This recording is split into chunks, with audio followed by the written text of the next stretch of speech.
भोजपुरिया समाज के प्रणाम आदाब। रउआ देख रहल बानी नारायणी न्यूज़ आ रउआ साथे हम बानी संदीप त्रिपाठी। माँ दुर्गा के पट खुलते ही श्रद्धालु लोग माता के दर्शन करे खातिर पहुँच रहल बा। भक्त लोग शांतिपूर्वक दुर्गा माता के दर्शन करो आ मेला के आनंद उठाओ, एह के लिए प्रशासन भी हर जगह मुस्तैद बा।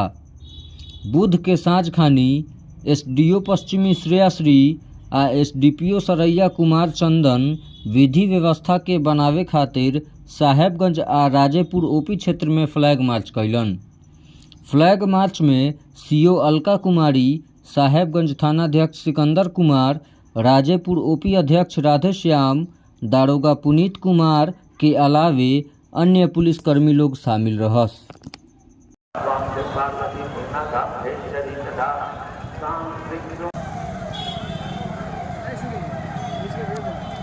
फोटो नहीं